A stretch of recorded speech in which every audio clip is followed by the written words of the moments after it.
ఛత్తీస్గఢ్ జష్పూర్ జిల్లాలో private jet కుప్పకూలిపోయింది. Ratanpalli అటవీ ప్రాంతంలో చెట్లను ఢీకొట్టిన చార్టర్డ్ ఫ్లైట్ కొండల్లో కూలిపోయింది. ప్రమాద స్థలం నుంచి మంటలు, పొగ రావడం చూసిన స్థానికులు పోలీసులకు సమాచారం అందించారు.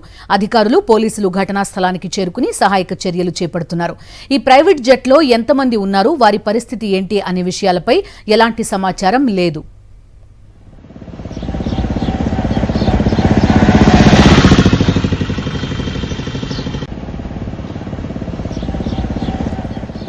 ఛత్తీస్గఢ్ జష్పూర్ జిల్లాలో ప్రైవేట్ జెట్ కుప్పకూలిపోయింది. రతన్పల్లి అటవీ ప్రాంతంలో చెట్లను ఢీకొట్టింది. చార్టర్డ్ ఫ్లైట్ కొండల్లో కూలిపోయింది. ప్రమాద స్థలం నుంచి మంటలు, పొగ రావడం చూశారు స్థానికులు. పోలీసులకు సమాచారం అందించారు. అధికారులు, పోలీసులు ఘటనా స్థలానికి చేరుకుని సహాయక చర్యలు చేపడుతున్నారు. ఈ ప్రైవేట్ జెట్లో ఎంతమంది ఉన్నారు, వారి పరిస్థితి ఏంటి అనే విషయాలపై ఇప్పటివరకు ఎలాంటి సమాచారం లేదు.